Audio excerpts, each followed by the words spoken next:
हमला मां भारती पर हुआ अगर, तो प्रचंड प्रहार करना होगा। दुश्मन जहां भी बैठा हो, हमें भारत के लिए ही जीना होगा। भारत एक ऐसा राष्ट्र जहां महानता वंश से नहीं, कर्म से तय होती है, जहां साधारण जन भी अपने संकल्प और तपस्या से इतिहास लिखते हैं। यहाँ हर कण कहता है, कर्मण्यवाधिकारस्ते मां फलेषु कदाचन। कर्म ही मनुष्य को महान बनाता है।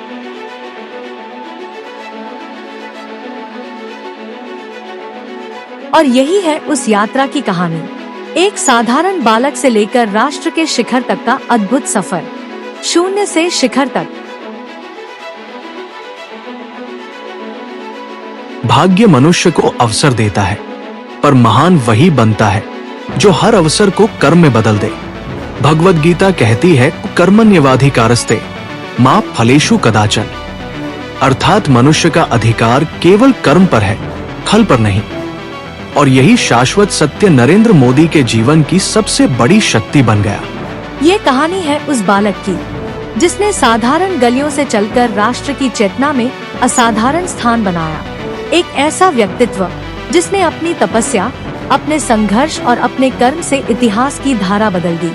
और इस तपस्या की पहली सीढ़ी थी राष्ट्रीय स्वयंसेवक संघ। संघ का उद्देश्य था ऐसे युवाओं का निर्माण करना जिनमें अनुशासन हो, राष्ट्रभक्ति हो और समाज को संगठित करने की शक्ति हो। ना राजनीति, ना पदलोलुपता, केवल राष्ट्र सेवा का संकल्प। यही संगठन आगे चलकर नरेंद्र मोदी के जीवन का सबसे बड़ा विद्यालय बना। प्रिय दर्शकों, राष्ट्रीय स्वयंसेवक संघ अपना शताब्दी वर्ष मना रहा है। आइए अब हम चलते हैं उसकी संघर्ष और उत्थान की यात्रा पर और नमन करते हैं उन अनगिनत स्वयंसेवकों को जिन्होंने अपना जीवन निस्वार्थ भाव से भारत माता की सेवा में समर्पित किया। –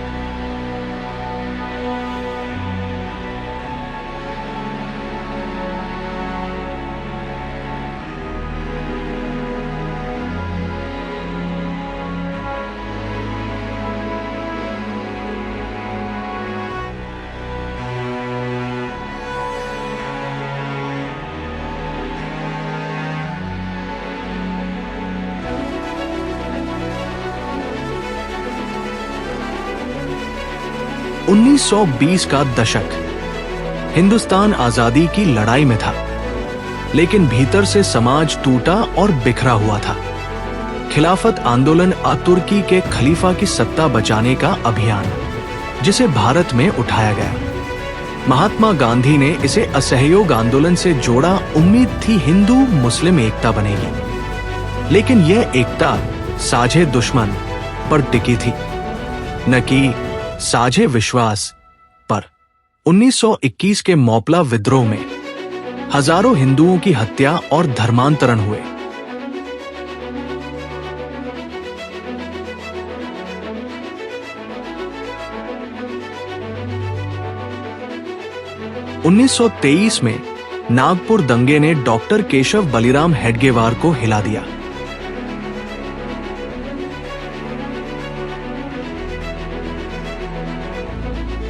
1925 की विजयादशमी पर नागपुर में जन्म हुआ। राष्ट्रीय स्वयंसेवक संघ (आरएसएस) का हेडगेवार जी ने इसे केवल संगठन नहीं, बल्कि एक राष्ट्रीय पुनर्जागरण आंदोलन बनाया। शाखाओं में प्रार्थना, व्यायाम, अनुशासन और राष्ट्र प्रेम का पाठ पढ़ाया गया। नमस्ते सदा वत्सले मातृभूमि जैसे गीत करोड़ों दिलों में गूंजे।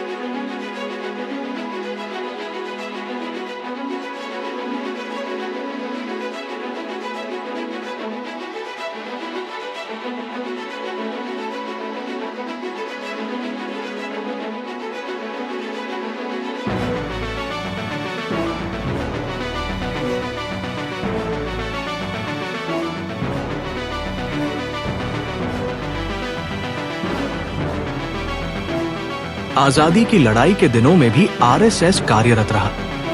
कई बार यह आरोप लगाया गया कि संघ निष्क्रिय है, लेकिन वास्तविकता यह है कि इसके स्वयंसेवक क्विट इंडिया मूवमेंट शरणार्थी सहायता और सामाजिक सेवा कार्यों में लगे रहे। गांधी जी स्वयं 1934 में वर्धा में संघ की शाखा गए थे। वहां उन्होंने स्वयं सेवकों के अनुशासन और सादगी की प्रशंसा की थी। 1947 में संघ के स्वयं सेवकों ने शरणार्थी कैंपों में सेवा कार्य किए। इतना ही नहीं, 1963 में गणतंत्र दिवस परेड में भी आरएसएस स्वयं सेवकों ने भाग लिया, जहां उनके अनुशासन और मार्चिंग ने सबका ध्यान खींचा। कई राष्ट्रीय नेताओं ने समय समय पर संघ के कार्यों की सराहना की और आगे चलकर आरएसएस से ही भारत को ऐसे नेता मिले जिन्होंने इतिहास की दिशा बदल दी। एक संगठन का जन्म हुआ, राष्ट्रीय स्वयंसेवक संघ। 100 साल की राष्ट्र की सेवा एक बहुत ही गौरवपूर्ण स्वर्णिम पृष्ठ है। व्यक्ति निर्माण से राष्ट्र निर्माण के संकल्प को लेकर के 100 साल तक मां भारती का कल्याण का लक्ष्य लेकर के लक्षावधि स्वयंसेवकों ने मातृभूमि के कल्याण के लिए अपना जीवन समर्पित किया। सेवा, समर्पण, संगठन और अप्रतिम अनुशासन जिसकी पहचान रही है, ऐसा राष्ट्रीय स्वयंसेवक संघ दुनिया का ये सबसे बड़ा एनजीओ है। एक प्रकार से 100 साल का उसका समर्पण का इतिहास है। आज लाल किले की प्राचीर से 100 साल की इस राष्ट्र सेवा की यात्रा में योगदान करने वाले सभी स्वयंसेवकों को आदरपूर्वक स्मरण करता हूं और देश गर्व करता है राष्ट्रीय स्वयंसेवक संघ की इस 100 साल की भव्य समर्पित यात्रा को, और हमें प्रेरणा देता रहेगा। संघ केवल शाखाओं तक सीमित नहीं रहा। इसने राजनीति, शिक्षा और समाज सेवा में अनगिनत नेताओं को गढ़ा। इन्हीं में से थे अटल बिहारी वाजपेयी, ओजस्वी वक्ता, जननायक और भारत रत्न। उनकी कविता और विचारधारा ने राजनीति में नई मर्यादाएं स्थापित की। और लाल कृष्ण आडवाणी, जिन्होंने संगठन को मजबूत किया और भारतीय राजनीति में वैचारिक धारा को स्पष्ट दिशा दी। आज भी देश के शीर्ष नेतृत्व में ऐसे कई लोग हैं जो अपने जीवन की प्रेरणा शाखाओं से लेते हैं। इस बात का उल्लेख कर रहा था कि इस देश में जो देशभक्त हैं, विवेकवान हैं और जो अंतःकरण से भारत का भला चाहते हैं, वो आरएसएस के संपर्क में आए। वो जानते हैं कि संगठन देश हित की सेवा के लिए समर्पित है। और अभी और मैं इसका ताजा उदाहरण देता हूं।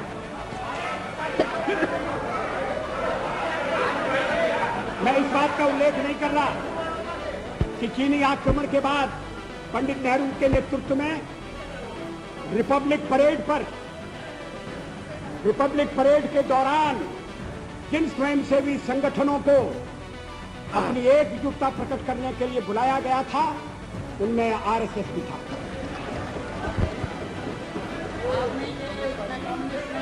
स्वर्गीय उसमें कम्युनिस्ट नहीं थे। कम्युनिस्ट तो क्या भूमिका अदा कर रहे थे मैं कहना नहीं चाहता। श्री लाल बहादुर शास्त्री के जमाने में वो भी भारत के प्रधानमंत्री थे, लोकप्रिय प्रधानमंत्री थे। जब देश पाकिस्तान के साथ हमारी लड़ाई हुई और उन्हें दिल्ली में कंट्रोल करने के लिए और ऐसे शिक्षित लोगों की आवश्यकता थी, तो आरएसएस के स्वयंसेवक या कंट्रोल करते थे, ट्रैफिक को कंट्रोल करते थे। किसी ने उन पर आपत्ति नहीं की। अभी इमरजेंसी के खिलाफ अभी बेंगलोर में एक सम्मेलन हुआ था और जिसको संज्ञा दी गई थी सेकंड फ्रीडम स्ट्रगल की, और उसमें श्री देवेगौड़ा उपस्थित थे। उन्होंने जो भाषण दिया उसका अंश मेरे पास है। मैं कोट कर रहा हूं, RSS is a spotless organisation. लेकिन संघ की राह आसान नहीं थी। 1947 में संघ को 4 दिन के लिए प्रतिबंधित किया गया। 1948 में महात्मा गांधी की हत्या के बाद उस पर फिर से बैन लगा। हालांकि अदालत और आयोग ने साफ कहा, संघ का कोई हाथ नहीं था। 1975 में इंदिरा गांधी ने आपातकाल घोषित किया। लोकतंत्र कैद हुआ, विपक्ष जेलों में डाला गया, आरएसएस पर प्रतिबंध लगा, हजारों स्वयंसेवक जेलों में डाले गए। लेकिन भूमिगत रहते हुए उन्होंने लोकतंत्र की मशाल बुझने नहीं दी। 1992 में अयोध्या आंदोलन और बाबरी मस्जिद विवाद के बाद संघ पर फिर से बैन लगाया गया। हर बार ये बैन केवल वामपंथी और कांग्रेसी लुटियन सोच की राजनीति का परिणाम था, क्योंकि संघ का मंत्र था राष्ट्र प्रथम, और यही उन विचारधाराओं को असुविधाजनक लगता था जो विदेशी सोच से प्रेरित थी।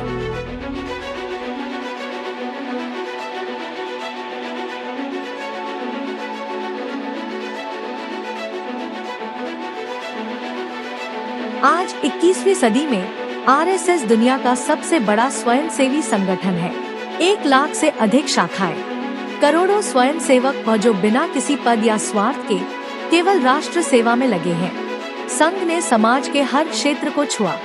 शिक्षा के क्षेत्र में विद्या भारती, सरस्वती शिशु मंदिर, युवाओं के विकास में अखिल भारतीय विद्यार्थी परिषद, किसानों के कल्याण और प्रगति में भारतीय किसान संघ, मजदूर के कल्याण और प्रगति में भारतीय मजदूर संघ, महिलाएं के कल्याण और प्रगति में राष्ट्र सेविका समिति, सेवा क्षेत्र में सेवा भारती, बौद्धिक विकास में विवेकानंद केंद्र और विवेकानंद इंटरनेशनल फाउंडेशन। संघ ने यह साबित कर दिया कि राष्ट्रवाद केवल विचार नहीं, बल्कि जीवन जीने की पद्धति है। –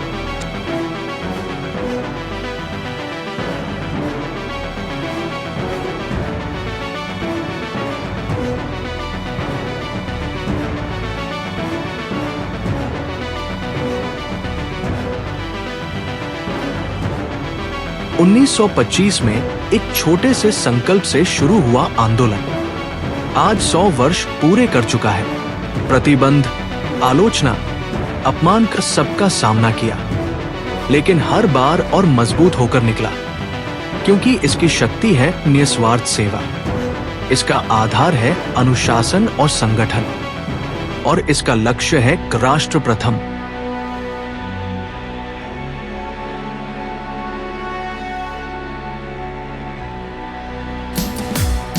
नमस्ते सदा वत्सले मातृभूमे, नमस्ते सदा वत्सले मातृभूमे, त्वया हिन्दुभूमे सुखं वर्धितोऽहं, त्वया हिन्दुभूमे सुखं वर्धितोऽहं, महामङ्गले पुण्यभूमे त्वदर्थे, महामङ्गले पुण्यभूमे त्वदर्थे, पतद्वेषिकायो नमस्ते नमस्ते, पतद्वेषिकायो नमस्ते नमस्ते, प्रभो शक्तिमन् हिन्दुराष्ट्राङ्गभूता, प्रभो शक्तिमन् हिन्दुराष्ट्राङ्गभूता, इमे सादरं त्वां नमामो वयम्, इमे सादरं त्वां नमामो वयम्।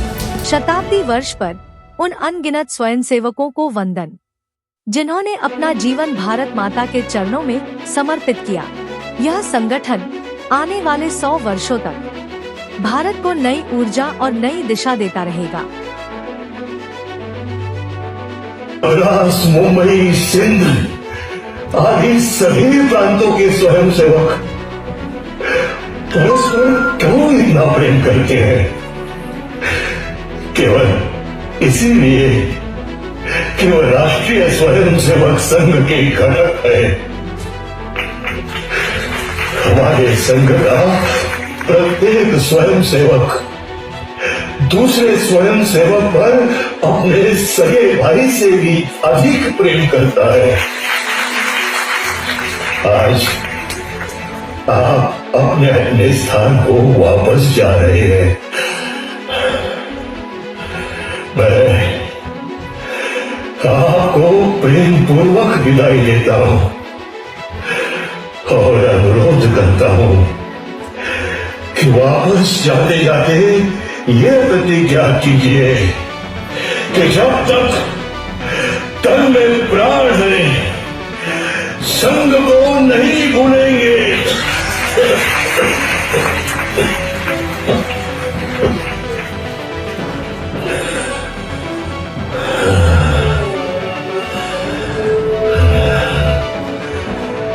किसी भी मोह से विचलित नहीं होंगे तथा अपने जीवन में ऐसा कहने का कुअवसर न आने देंगे कि मैं भी कभी संघ का स्वयं सेवक था। जब तक हम जीवित हैं तब तक स्वयं सेवक रहेंगे, तन मन धन से संघ कार्य करेंगे। मैं आपको कोई नई बात नहीं बता रहा हूं। प्रत्येक स्वयं सेवक को संघ कार्य को ही अपने जीवन का प्रमुख कार्य समझना चाहिए। मैं आपको इस दृढ़ विश्वास के साथ विदाई दे रहा हूं कि आप इस मंत्र को अपने हृदय पर अच्छी तरह से अंकित कर यहां से जाएंगे। आपकी सेवा न कर सका इसलिए क्षमा याचना कर मैं अपनी वाणी को विराम देता हूं। भारत माता की जय! भारत माता की जय! भारत माता की जय! वडनगर का एक छोटा कस्बा, गरीब परिवार, साधारण जीवन, लेकिन नरेंद्र के भीतर बचपन से ही कुछ अलग था। देशभक्ति की ललक और समाज सेवा का बीज। सिर्फ 8 साल की उम्र में नरेंद्र पहली बार शाखा में पहुंचे। वहां उन्होंने अनुशासन देखा, प्रार्थना सुनी और एक नए संसार का अनुभव किया। यही उनकी मुलाकात हुई लक्ष्मणराव इनामदार से, जिन्हें लोग प्यार से वकील साहब कहते थे। वकील साहब ने नरेंद्र की आंखों में चमक देखी और कहा, यह बालक साधारण नहीं है। उन्होंने नरेंद्र को बाल स्वयं सेवक बनाया। यह वही क्षण था जिसने उनके जीवन की दिशा हमेशा के लिए बदल दी। लक्ष्मणराव इनामदार सिर्फ एक संघ कार्यकर्ता नहीं थे, वे मार्गदर्शक थे। उन्होंने नरेंद्र को सिखाया कि सच्चा स्वयं सेवक वही है जो राष्ट्र को अपने परिवार से बड़ा समझे।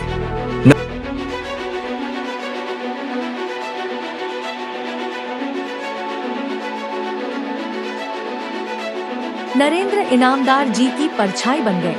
कभी शाखा का आयोजन, कभी सेवा कार्य, कभी प्रचार यात्रा। धीरे धीरे उन्होंने जिम्मेदारियां संभालनी शुरू की।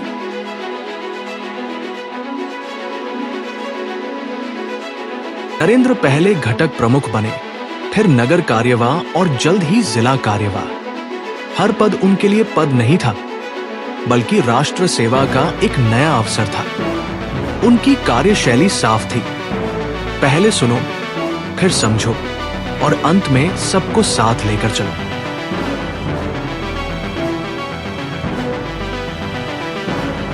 लेकिन नरेंद्र के भीतर अब भी एक अधूरी तलाश थी।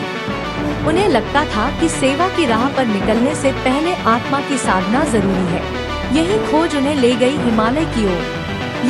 कभी ऋषिकेश के आश्रमों में संतों के साथ, कभी उत्तर काशी की गुफाओं में ध्यान की निस्तब्धता, कभी हिमालय की बर्फ से ढकी चोटियों पर तपस्वियों की संगति।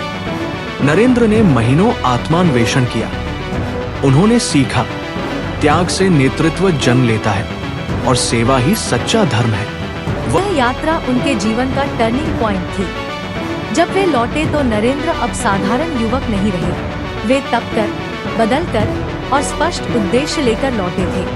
वर्ष 1972 नरेंद्र अहमदाबाद पहुंचे और पूर्णकालिक प्रचारक बन गए। अब उनका जीवन केवल और केवल संघ और राष्ट्र को समर्पित था।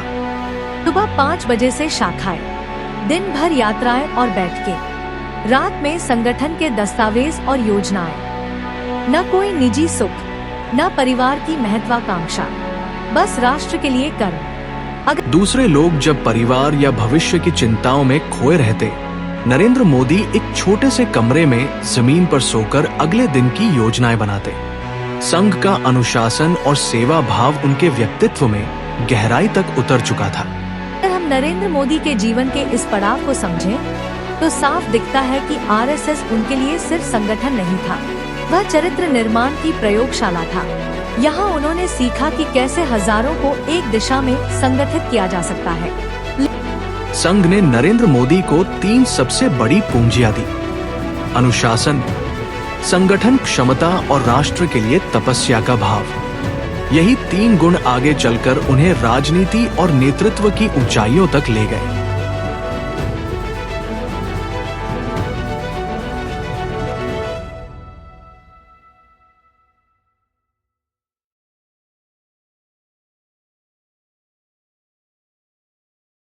मेरी पॉलिटिकल एम्बिशन पहले भी नहीं थी, आज भी नहीं है, लेकिन नरेंद्र की यात्रा यही नहीं रुकी। मेरा जीवन जल्द ही मिशन से देश जुड़ा पर हुआ है। इमरजेंसी का अंधेरा एम्बिशन से छा जुड़ा गया। हुआ नहीं है। लोकतंत्र नरेंद्र मोदी खतरे के में लिए था मणिनगर और से दिल्ली नरेंद्र को कितनी दूर है? उतरना पड़ा एक नई लड़ाई में।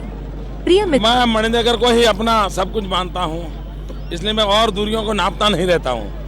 लोग कहते हैं कि नरेंद्र मोदी आने वाले समय में प्रधानमंत्री पद के लिए भी दावेदार हो सकते हैं, आपको क्या कहना है?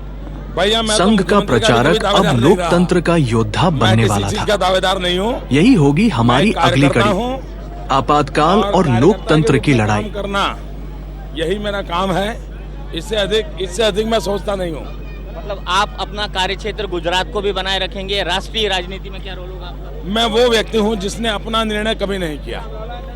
मेरी पार्टी ने मुझे जब जो कहा वो मैंने किया। कभी मुझे हिमाचल भेज दिया, हिमाचल चला गया। नरेंद्र मोदी का हरियाणा जीवन भेज दिया, हमें सिखाता हरियाणा है, चला गया, जम्मू कश्मीर महानता भेज दिया, जन्म जम्मू से कश्मीर चला नहीं, गया। कर्म से गांधीनगर आती भेज है। दिया, गांधीनगर हर चला छोटा कदम, मैं अपने हर निर्णय छोटी कभी करता सेवा नहीं हूँ। एक दिन शिखर का एक रास्ता आखिरी बनाती सवाल, है। एक बैकरूम बॉय नरेंद्र मोदी जो पॉलिटिकल स्ट्रैटेजी बनाते थे, पार्टी को चुनाव लड़वाते थे, और एक मुख्यमंत्री, दोनों के रोल में आप किस तरह काम करते हैं? बहुत बड़ा अंतर होता है। अगर आपको ये यात्रा प्रेरणादायक लगी तो एको नाउ चैनल को सब्सक्राइब करें, वीडियो लाइक करें और शेयर करें, ताकि ये संदेश हर युवा तक पहुंचे कि शून्य से शिखर तक का सफर संभव है, अगर संकल्प सच्चा हो।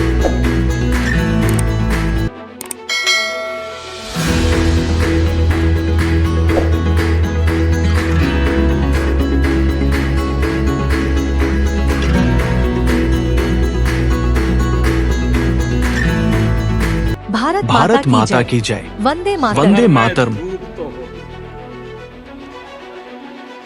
सफर में धूप तो होगी, जो चल सको तो चलो। सभी हैं भीड़ में, सभी हैं भीड़ में, तुम भी निकल सको तो चलो।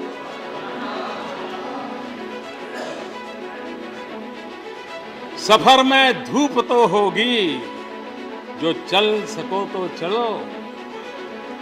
सभी है भीड़ में, तुम भी निकल सको तो चलो। किसी के वास्ते, किसी के वास्ते राहें कहाँ बदलती, किसी के वास्ते राहें कहाँ बदलती है। तुम अपने आप को खुद ही बदल सको तो चलो।